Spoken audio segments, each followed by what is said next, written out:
They're the liberal rednecks. They like cornbread and butt sex. They care way too much but don't give a fuck. They're the liberal rednecks that makes some people upset, but they got 3 big old dicks that you can suck. Loser. But I mean, I thought I was talking, and then y'all. And you thought we were just ignoring you. I was like, man, this is a very, very petty thing to have pre-planned. It's really good. I like it a lot. No, I was just playing a little chicken to see who was going to talk first, and you lost, I guess, but you were muted. So yeah, there you go. Even when I lose, I win. What is that from? Even when I lose, I win. It's a movie about it's not Ricky Bobby, is it? No, I feel like even when it first or last. Yeah. I think this one was the person saying it meant it. It was like Denzel at the end of Training Day. It wasn't that. It might have been that, but I don't think it was that. But you know how I don't think it's that. The scene was a guy kind of going nuts, like saying crazy shit like that. Yeah. I used to pretty much have the end of Training Day memorized by heart, so I don't think that's from that. Could probably still do it. Do you turn the movie on? I'll probably dive in there and get most of it right. There's a song by Don Dolo. Who's Don Dolo? Even if I lose, I win. Do you know Don Dolo? Yeah, I think he fixes carburetors. I've never heard of Don Dolo. Is that great? I reckon that's Don, like the Don. Yes, I think he's from the Bronx. His name is Dolo, and he's the Don Dolo. Yeah, he's not. His name. He's not Donald. He's not Donald. Yeah, he's Dolo. the Don Dolo. Yeah. Donald Dolo. Yeah. I mean, because that's like Donald Dolo. That hits way less than like the Don Dolo, but it's essentially the same thing. You know what I mean? Yeah. I bet if he did pick it as the Don, he didn't think about anybody possibly interpreting it as being Donald Dolo, and that's funny to me.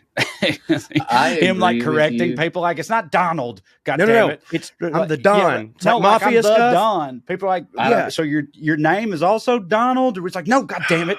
God damn it. Can you show us a picture of him, Corey? Because I want to see if I think anyone ever thought he was Donald. Even for a second. You know what I mean? Give me just a second. Because I have a feeling that in the Bronx that he didn't run into that. And then the first time he left, somebody was like, Donald? He's like, what the fuck are you talking about? Hold on. Obviously, the Don Dolo is cooler. But I wonder, don't you think Donald Dolo is the coolest Donald, though? That's a pretty cool Donald name as far as Donald names go. I don't know. There is a little guy named Donald J. Trump, Drew. He's pretty cool. And don't hit. Sorry. I was trying to think of Donald's. Donald Glover. He's cool. Yeah, Donald Duck. I think Donald Dolo is the best Donald and the best Don. You see that?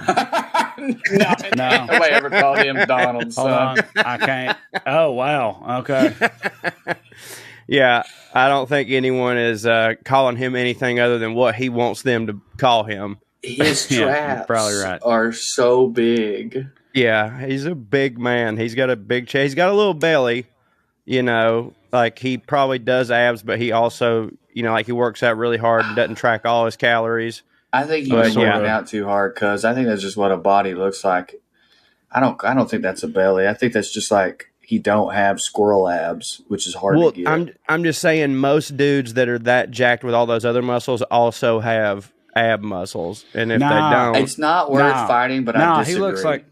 I disagree too. I think a lot of dudes that are just strong and don't care about like bodybuilding, specifically taking their shirts off on but stage. Their bodies don't look like that. Then his body is built like he cares about. There's plenty of dudes that lift walk around looking exactly like that guy does. Yeah. All that is that's when you're saying that guy doesn't care about bodybuilding. He's got muscles that you don't get from just doing country strong shit. Regular dudes that I'm not talking about country strong shit. I'm talking about dudes that care about working out. I didn't. Big. I said dudes that lift, like just bros that just like lifting weights, but don't care about getting on stage or nothing. That are like burly. They just lift and eat a shitload of meat. That's what they look like because you got to cut to get abs. That's fair. And they don't.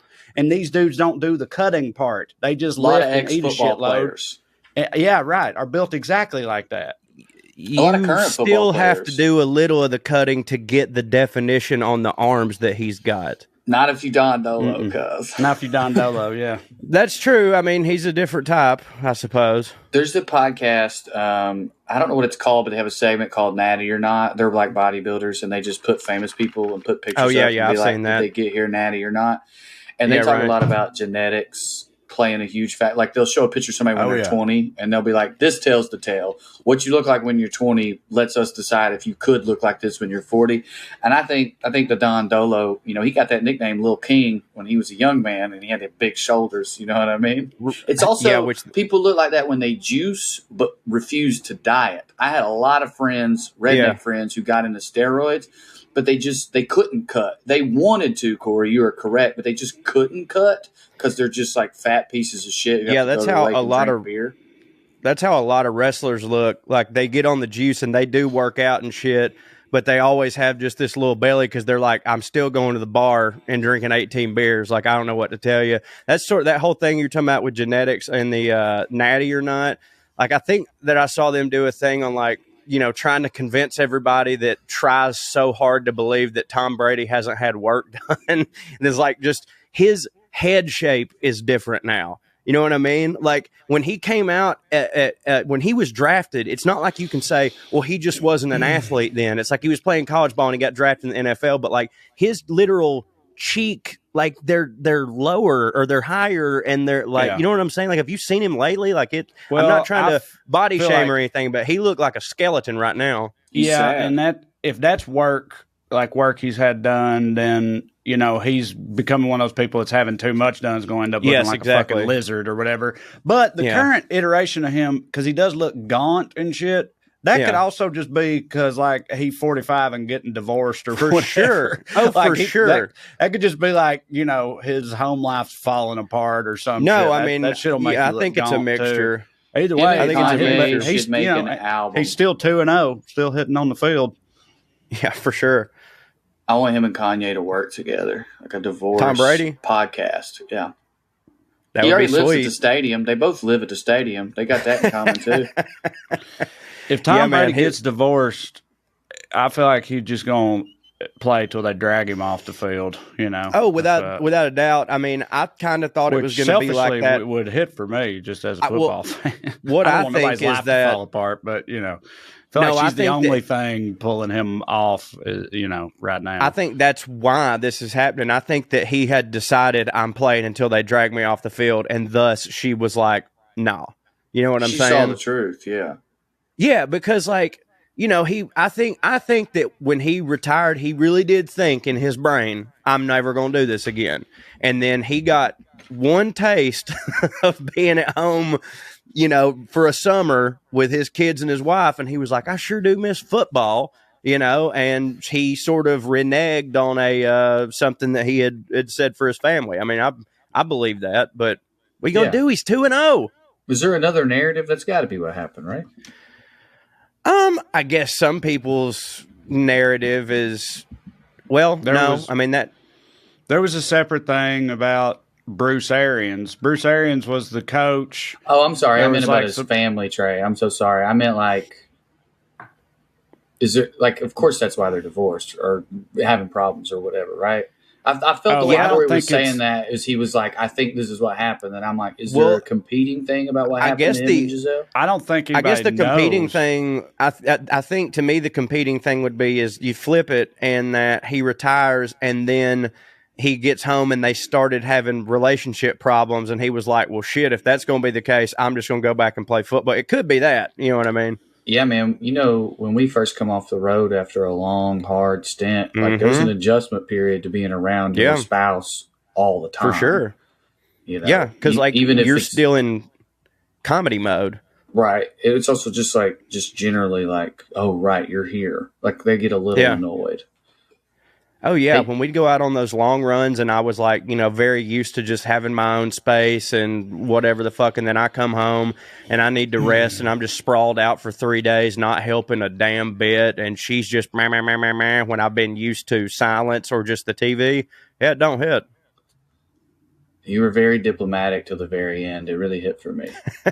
You like you described her experience in a very fair way until right at the end, and she's just. But I think that is fair. Like I talked about how I suck, and then I talked about the ways in which she sucked. I think that is fair. Fair.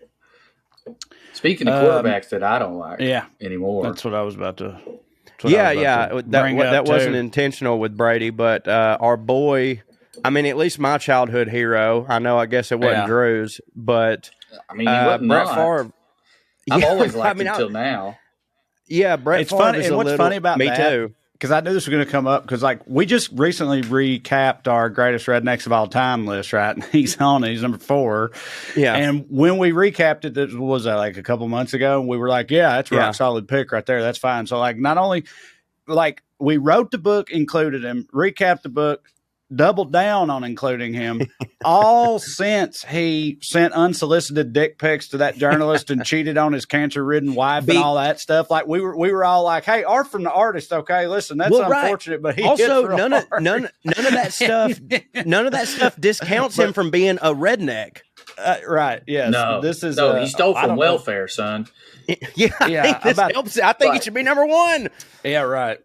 Yeah, but this is just it's pure evil. It's definitely a bridge too far. It's rough. Right. Everything that I stand for won't allow me to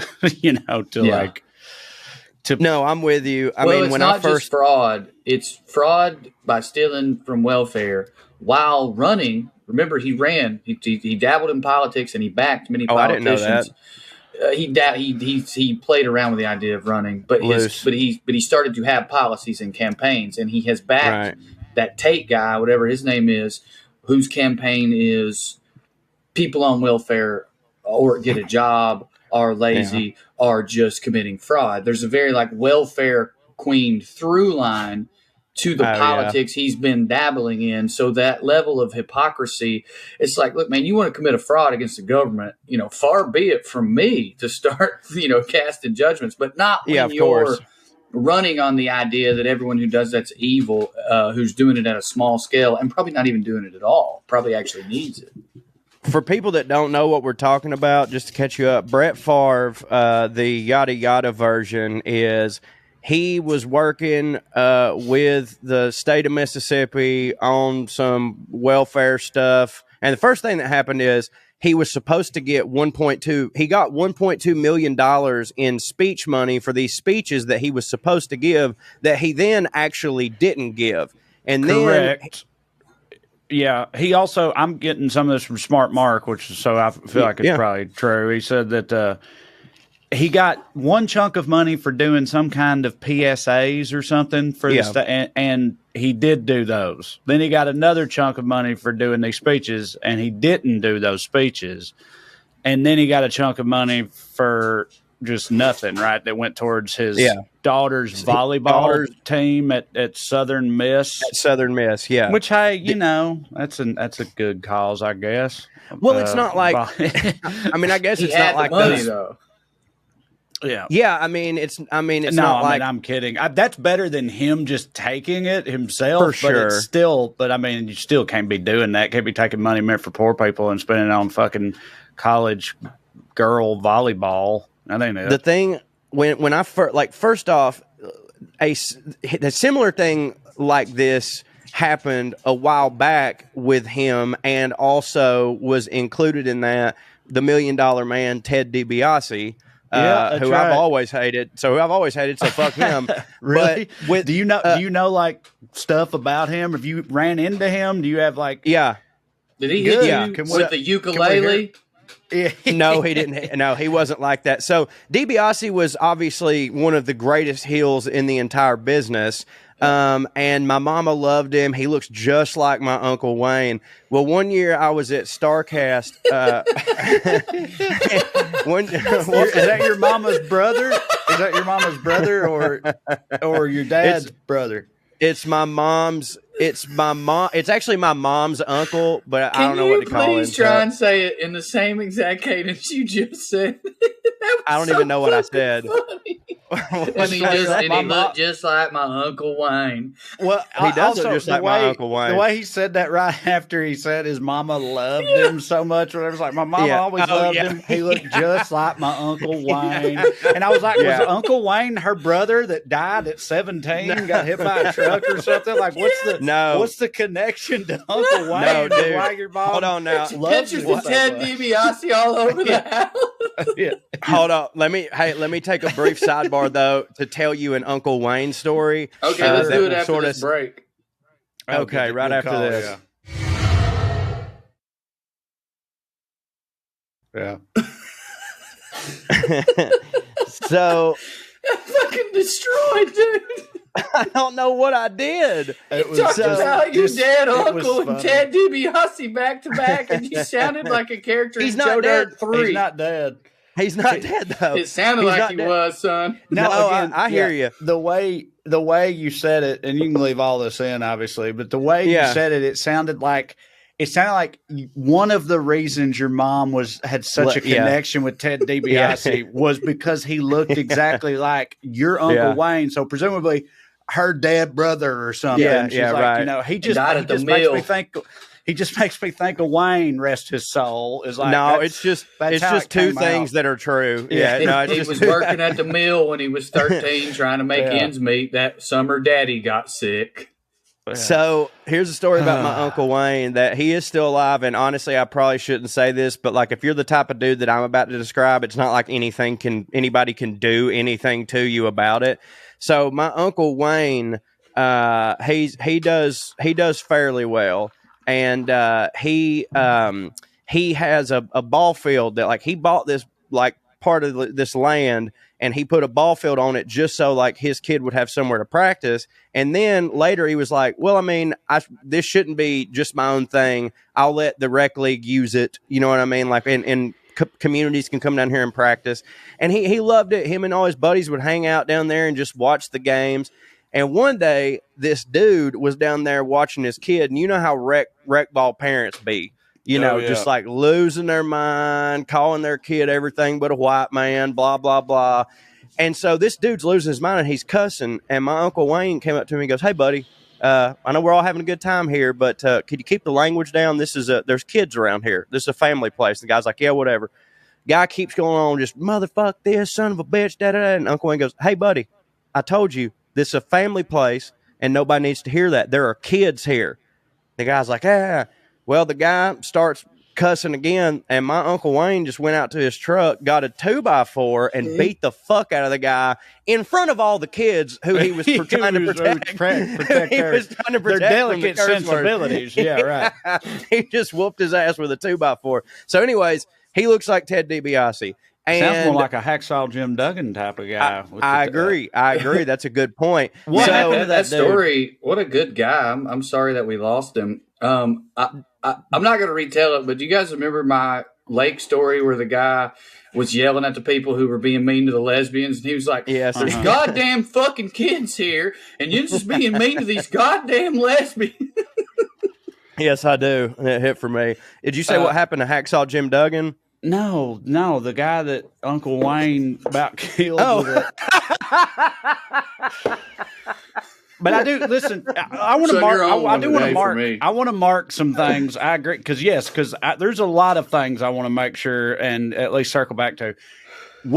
Initially, you were talking about Brett Favre and how that related to Ted DiBiase. Then I asked if you had personal relationship in any way with Ted DiBiase. And I'm getting into that. Yes, I know. Right, that led to the story about your Uncle Wayne, and I want to know what happened to the dude he assaulted with a 2x4. I have no idea. Okay, he didn't cuss at that ball field again. I guarantee that much. He might not talk, but he didn't get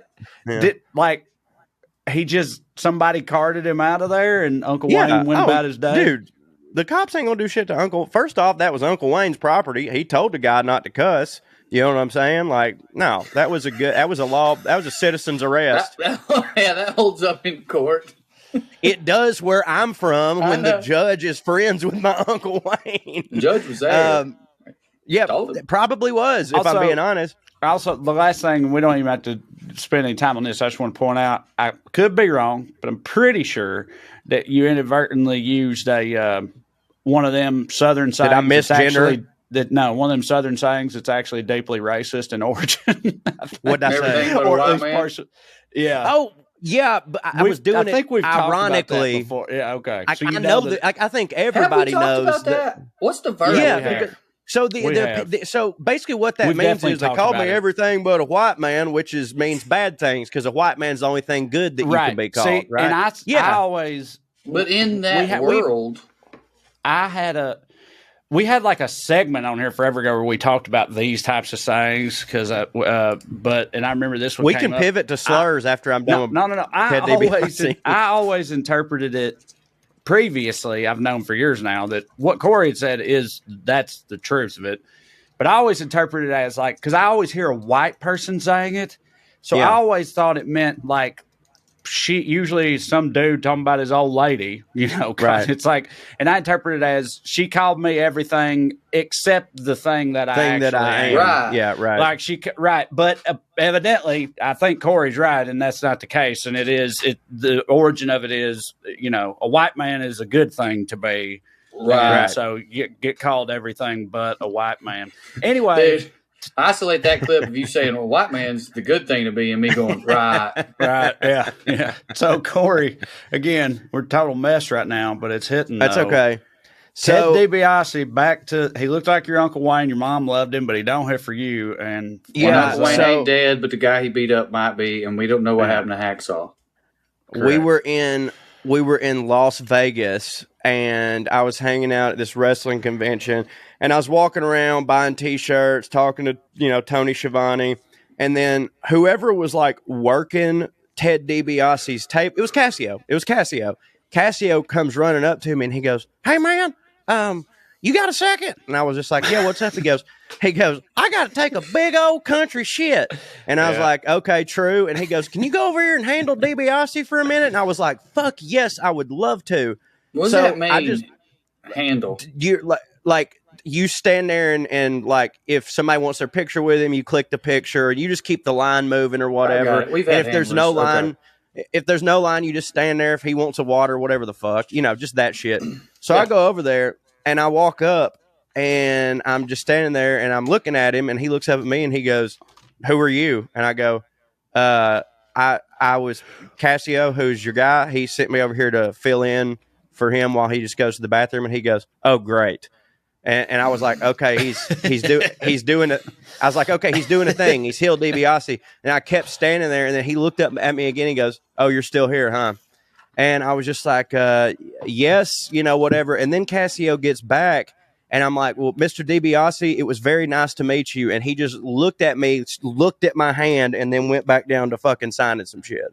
Like, just a dick for no reason. Like a lot of times I could be like, if I'm in a situation, somebody's a dick, I'll go back in my head and go, what were you doing in the room? This person might have just not liked you from afar. He literally just he's just that way. And they told me he was just that way. And I'll be honest with you, I didn't really give that much of a fuck because I was like, okay, he stays in character, whatever. And then after that, all this shit about welfare came out. And I was like, oh no, he's a piece of shit. You know what I'm saying? I want to say I think it's a very healthy process for you in particular to undergo what you just said. Where you said if someone's been a dick to you, you think to yourself, okay, how have I been acting in this room for the past? Yeah. Perhaps from afar, I did not hit for them. Well, I didn't always do that, but now I do. You know what I mean? But I was wondering when you started that. Yeah, did you talk to Cassio about it at all? Was he treating Cassio like that the whole time, or he hadn't treated him exactly? Just some reason not hit for him. He hadn't treated Cassio exactly like that the whole time, but he said he was pretty standoffish. But I would assume that Cassio met him. I'm assuming that Conrad and Cassio met him at the same time, and Conrad was like, "Hey, this is my boy Cassio."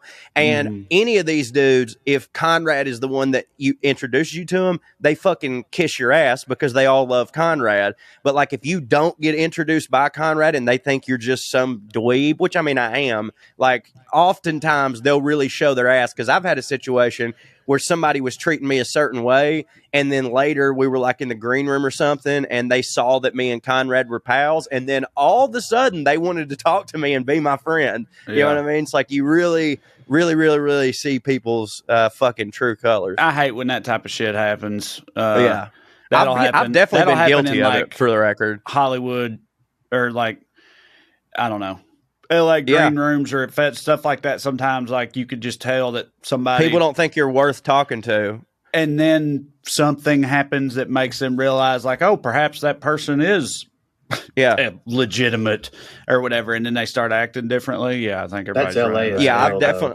I can't stand that. No, it's LA as hell, but it's all here all the time, and I can't. It's super LA, but it's also just I've been in a situation in Atlanta when that happened, where I went and there was a bunch of comics and we were all going up, and like I was, you know me, like I try to make conversation if we're in the green room, hang out and hit.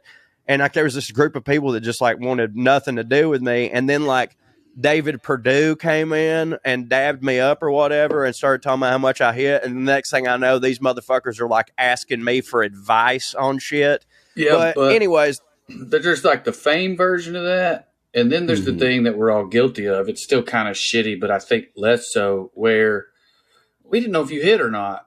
Making sure somebody's a comic that hits and should be in the green room and, you know, blah, blah, blah is, I think, slightly different than, oh, are you next to fame and you can give me something? You know, that's like a little and grosser. Again, they're both gross, and and I disparage this behavior knowing full well that I've been guilty as shit of it, and it's also one of those things, much like deciding if I've been a dick from afar, that I'm working on, which is like, hey, man, I don't know that you've intentionally treated other people less, but you probably have in some situations subconsciously and you didn't mean to, and that's not fucking cool. But DiBiase fucking totally did it to me. So in my opinion, I hope Mississippi takes that motherfucker for everything he's worth, which probably ain't shit because he had to go to preaching. You know what I'm saying? He's a preacher now? Mississippi. Oh, he's been a preacher. All right, hold on. Before we circle back to Mississippi and DiBiase, may I quickly tell the story of when I met Corey?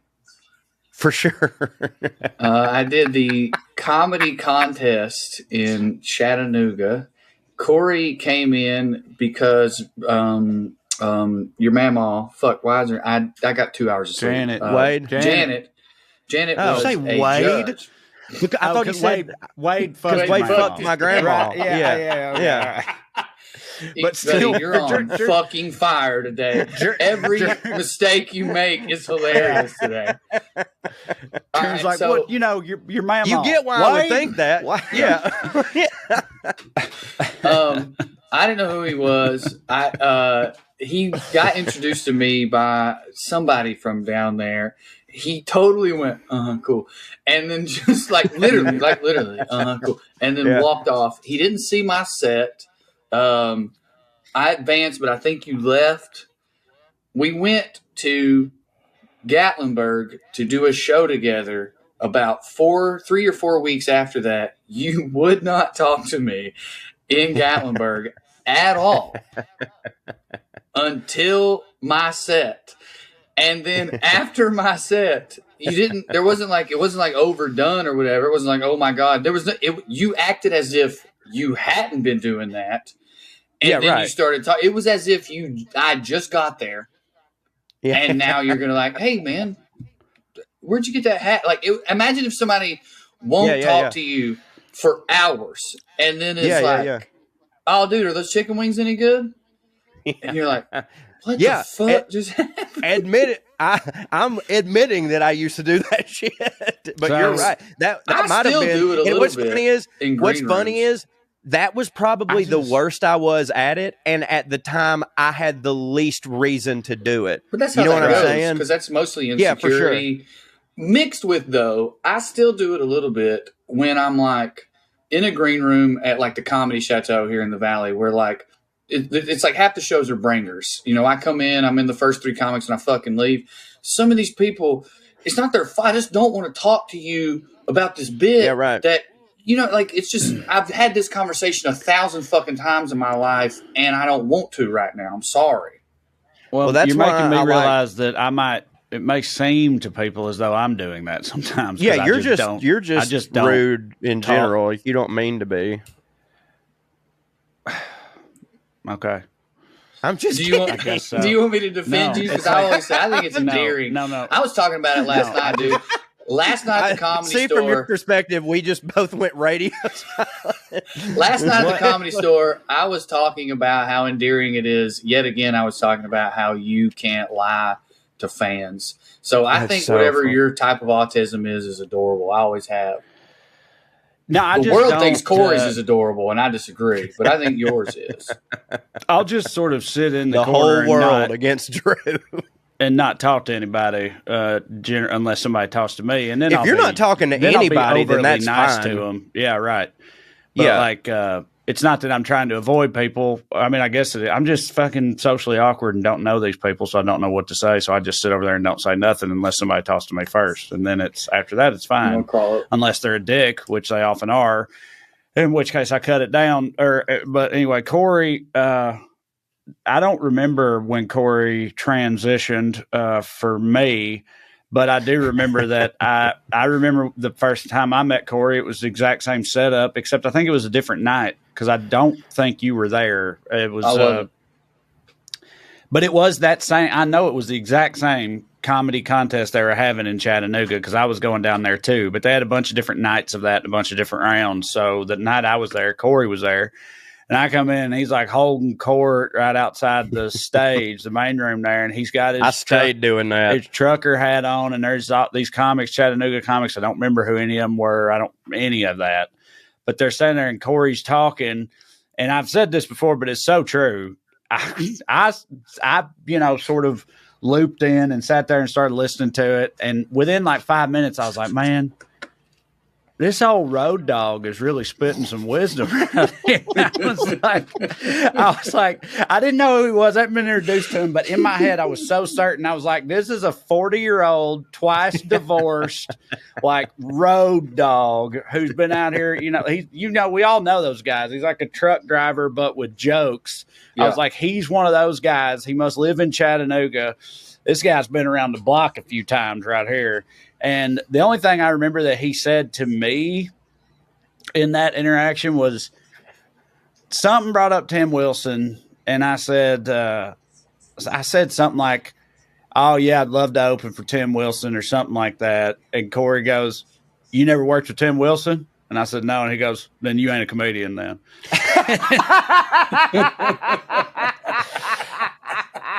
And then went back what a patently false statement. But again, at that time, I was like, yes, sir. If you say what's so, funny? I thought you had 20 years in the game. So thanks. I've never been. Yeah, exactly. I've never been more shocked by anything in my life than I was when I found out Corey's actual age. Dude, Corey's one of those people who he was like 22 aged. or 23 at the time when I met Well, you haven't aged since I've known you, but not in the way most people say that. Right. You've been I started old the whole time.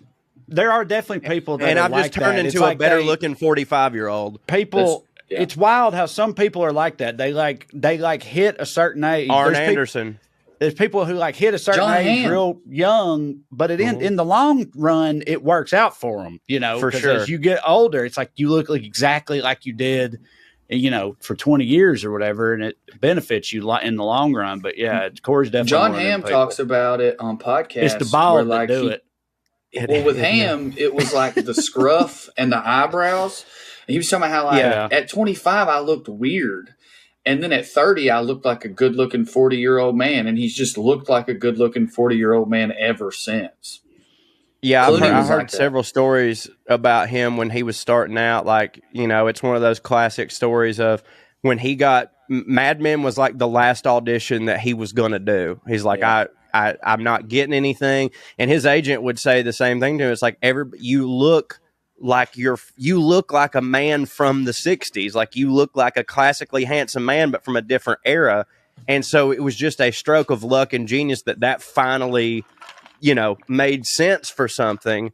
But I'm not the John Hamm type, and that I've looked classically handsome for a long time. Yeah, there's only one Hamm in your name, Hamm. Yeah, I've looked like a shot out Italian sculpture of a baby pissing for, I don't know, 20 years. Because as Trae said this a million times, I was one of the most shot out looking 22-year-olds ever. Because, I mean, when I was 22, I had been doing stand up for 6 years. And not on the road, but 7 shows a weekend for 6 years, you know, and living that life, drinking every goddamn night. So yeah, it's really weird. Like all I have to do now is like I lose a bit of weight, grew some facial hair, and you just look at me from when I was young, and it's like, oh my God, you look so much better now that you're older. You know what I mean? That's male I probably look younger too, which we've covered. Yeah. Oh, dude, we age into. Yeah, somebody said that men's facial hair is like women's bangs. You know what I mean? When they can't do anything else, they just get bangs, and men is just like, I'll just grow a little bit of this. And it does work. It makes it fake like I have a jawline. Okay, we were talking about fucking Favre. So when, I can't believe I've kept this train of thought, when the first thing came out, and it was Brett Favre and DiBiase, and there was this like a mystery about they may have taken some funds from welfare. They were in on it together, or they both coincidentally were just doing it separately at the same time. I thought you were just like, it reminds me of another story. You're saying these are the same story, kinda. Yeah, same story. The same affair that's gone down with Brett Favre also involved Ted DiBiase. I don't know that him and Favre had any kind of cahoots about it. It's just that DiBiase was another high-profile person like Favre who was involved with this, I think. Yeah, and so when that first happened, like, number one, when it first happened, I don't think that Favre had yet had the picture taken with him and Trump on the golf course. I don't think that had happened yet. And when this first went down, I was like, okay, listen, Corey, Brett Favre, he got so much shit going on. He probably just said yes to some investor not knowing they were doing this shit. Because I was like, man, Brett Favre couldn't even read a goddamn nickel defense. I do not think he has the capacity to defraud the government. You know what I'm saying? I was like, I'm not saying that his people didn't do. Yeah, no, I know, but you still got to like try.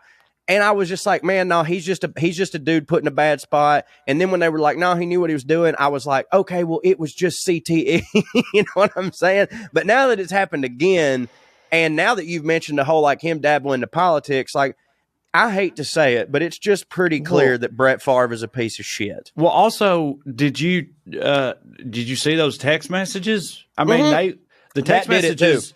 The text messages like clarified beyond any doubt that he totally knew what was going on, and for everybody that don't know, was aware that it was wrong and where it was coming from. Like he definitely had no ignorance about anything. No, of course not. For those of you that don't know, he texted one of the ladies that I don't know if she was in the government or she was just helping facilitate it, but like there's a text message he sent to her that said, hey, whenever y'all give me all this money, there's no way for the media to find out. It's so goddamn funny to have the foresight to send that text, but not to think maybe I shouldn't put this in goddamn writing. Yeah, let me make a phone call. Especially him who knows good and well that everything on your phone can fucking get out.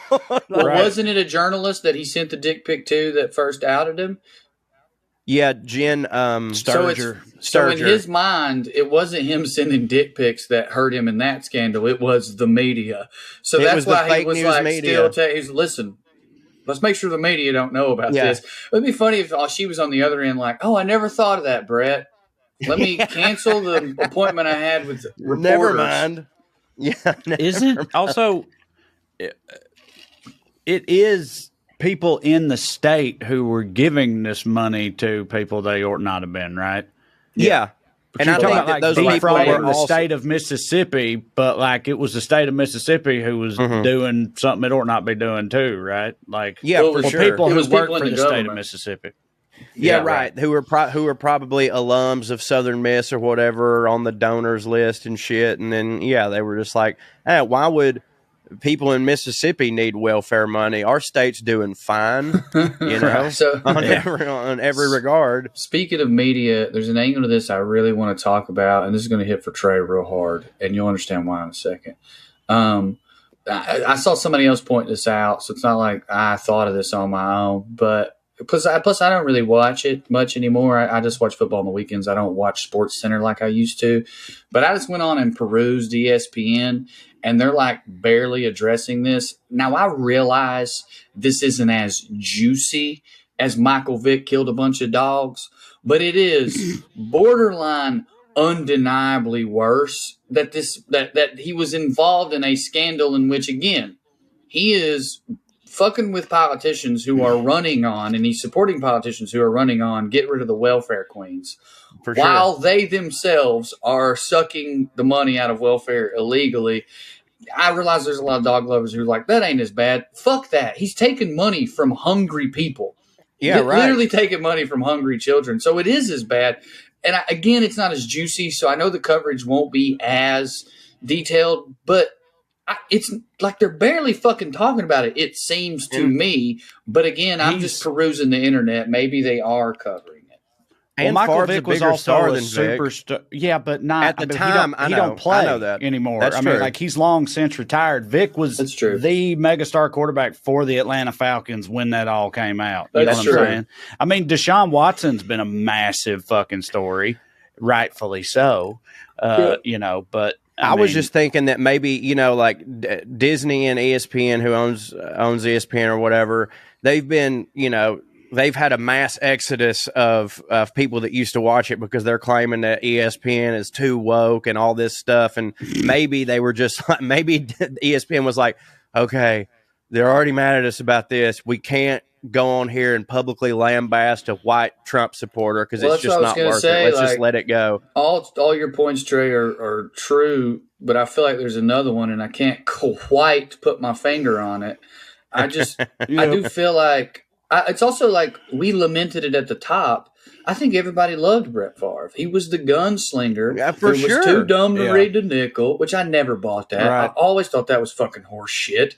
He knows what the fucking nickel defense is. He's from Mississippi. It's this thing we've been saying our whole lives. He's from Mississippi. He's not mentally handicapped. Stop conflating the two. So I just feel like he's beloved. And Michael Vick, on the other hand, and race had some to do with this, but also just like he was throwing a wrench in things. He was doing it different. That ain't how you play quarterback. He was not beloved by that world. Well, and it's dude, it's dogs. You know, we've said it a bunch. Like, people care. People love dogs way more than poor people.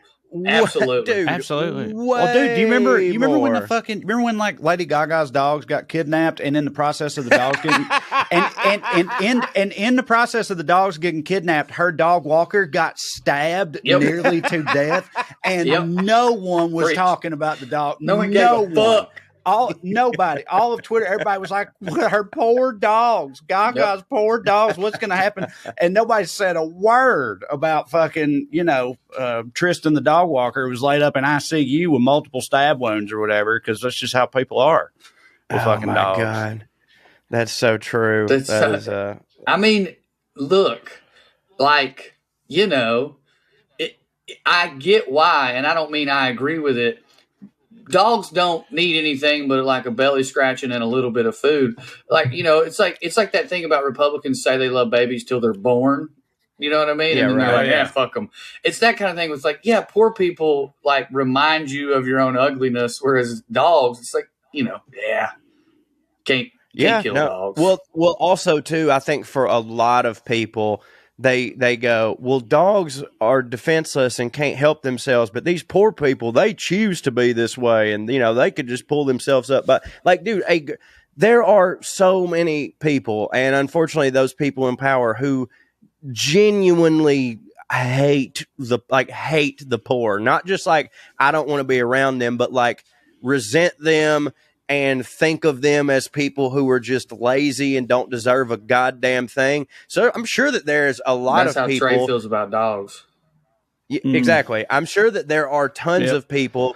There's tons of people who are reading this story and are thinking, good, Brett Favre and the volleyball people deserve that money way more than these goddamn lazy, you know, Mississippi welfare motherfuckers. Well, like, Brett, you could lay all the facts out. He set up an elaborate scam that him and Ted DiBiase. God, it's for volleyball too. Like it couldn't even be, if it was for football, we'd at least be like, hey, they bring in money. You know what I mean? Fucking volleyball? Come on, dude. What the fuck? You think Southern Miss's football team brings in much money? Maybe they do. More than their fucking volleyball team, I can promise you that. All right, not this year, son. Look at the books. That's true. We'll be right back right after this. Well, we're back. I wanted to talking about Brett Favre not being dumb and all this stuff. I thought about, like, is it the opposite? Here's what I mean. I don't know if people are just saying all this shit now because of everything that's going on with him, because you know how the internet be. But I've seen so many comments and replies and stuff on Twitter just from so many people that are saying they're from the is it Hattiesburg, right? The Hattiesburg, Mississippi is where that's where he's from. They're from like the Hattiesburg area, and their family is, and they've always been from there. And they were saying things like, anybody from Hattiesburg will tell you that Brett Favre is a fucking douchebag or a dickhead or a piece of shit or an asshole or whatever. It's like everybody down here knows it. He's always been a fuckhead to everybody, you know. So this don't surprise me at all. I've seen so many people saying stuff like that.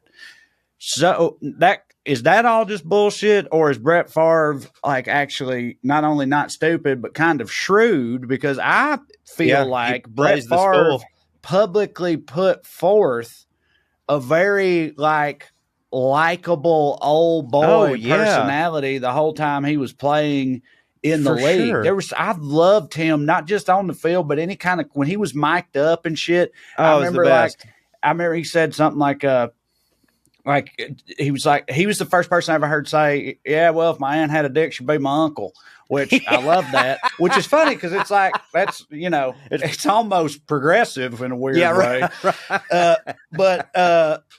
Yeah, if you put a dick on my aunt, now she's my uncle, and that's fine, but I bet he don't believe that. But anyway, he was the first person I heard you say that. I loved that. They always showed him cutting up with the refs and everybody else. I heard him say once, he's like, well, if a chicken had lips, it'd whistle, whatever the fuck that means.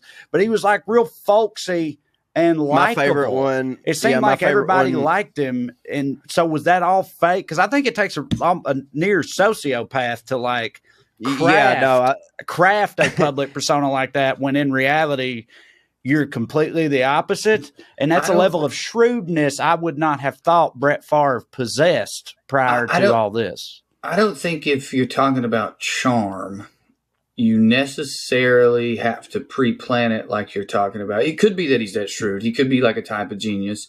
It could be like a thing he's done since he was younger that has worked for a little while, most places that he's gone. So, like, if you're talking about NFL referees, he sees them once a week. Like, you know, they don't know what the people in Hattiesburg would know about him because they grew up around him, kind of thing. So, I think what you're saying is possible, but I think it's also just that we're talking about somebody who's just charming. And charming people can fool people for a certain amount of time or in finite spaces, and they're not sociopaths. They're just charming. That is who they are, to be charming. That is part of their personality, to be charming. It does have them kind of get away with stuff, but they're not necessarily shrewd sociopaths. And most people eventually see through it in those cases. And I'm sure there's plenty of people in the NFL who were like, fuck that guy.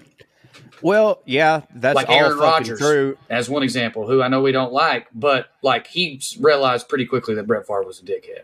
Well, also, that's all true, but it also goes back to maybe what we were talking about earlier, in that maybe he seemed charming and like a cool dude because in those situations he was around people he actually liked, with the football players and stuff. And then when he gets out but he treats normal people differently. You know what I'm saying? Yeah. Like it could be that, like in those situations, he's being genuine because that's the Brett Favre he is when he's playing football. My favorite one of those, by the way, was when there was some game and Mr. Miyagi was at the game, and Mr. Miyagi started talking to Favre, and he was mic'd up, and he's in the huddle, and he was like, he seemed genuinely so happy. He looked at his tight end and goes, hey, man, did you see that? Damn, Mr. Miyagi talking to me, huh? Ain't that something? And that seemed, like, I don't know, like,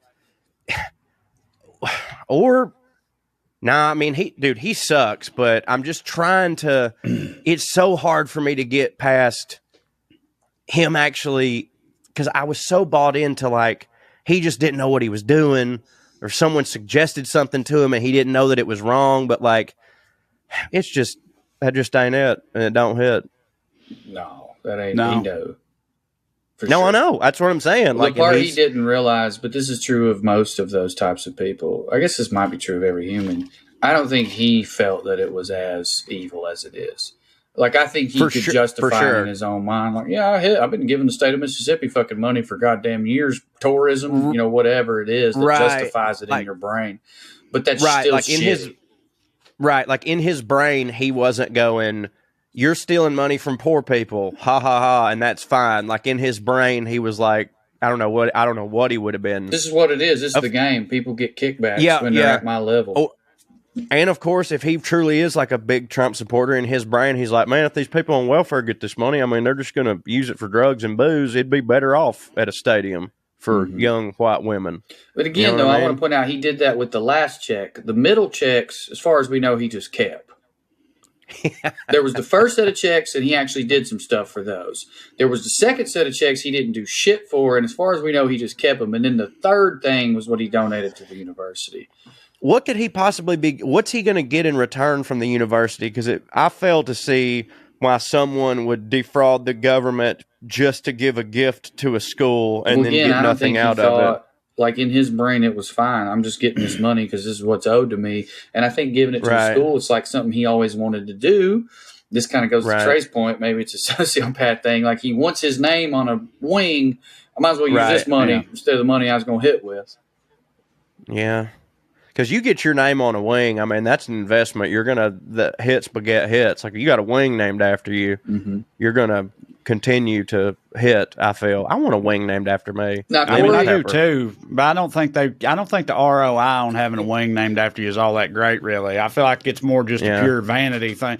You hit hard enough to buy a wing, you just buy a wing and know that wing ain't going to bring you much more in the future. I don't think. That's my opinion. Yeah. Corey, if you quit fucking working out, you get a wing named after you, son. I guarantee it. Get a couple of them, a whole dozen.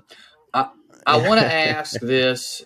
I want to, like, the whole, like, pretending to be dumber than you are, though. Like, that was your thing for a while, Corey. But I felt like your thing, you've talked about on here.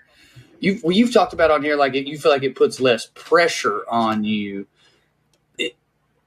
Is like, that's not sinister in the way of, like, Trey's suggesting, like, something I think more sinister with Favre. But, like, do you think it's possible he's just like, yeah, if I pretend like I'm just a good old boy, nobody bothers me.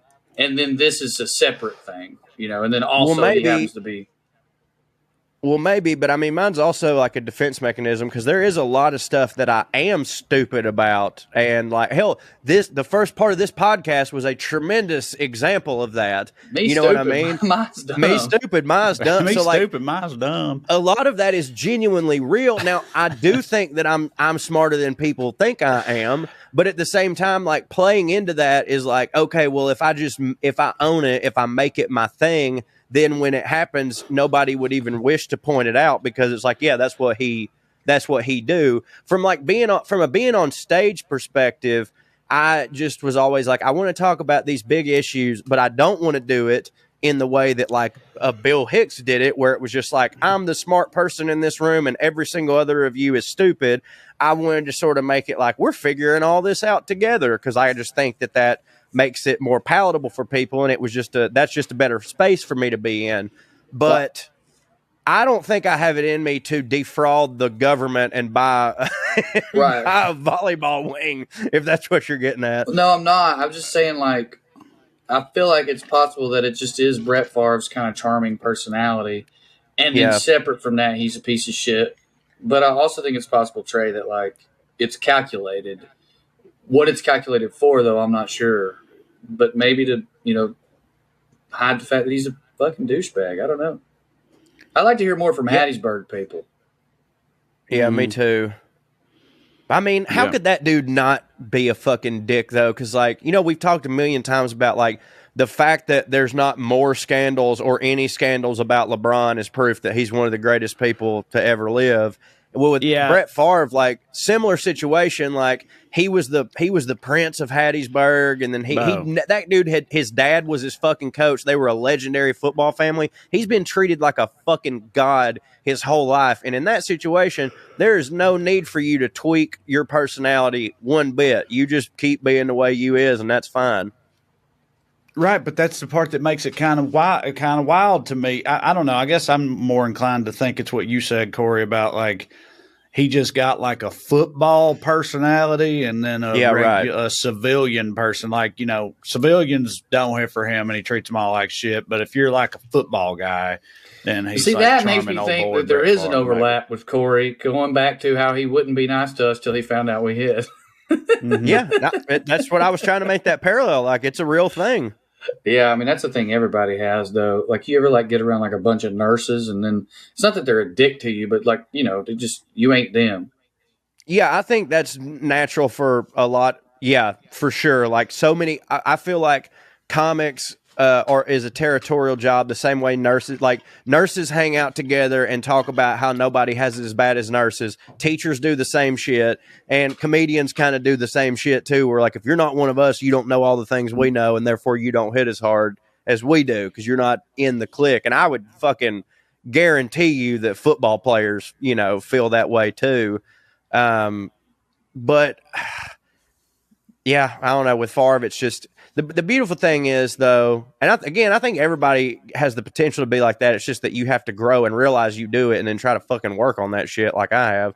But with Brett Favre, to me, I'm lucky that I've grown enough to where I can't stand people who, when something like this happens, they go, "This has ruined my childhood." It's like, bitch, your childhood already happened.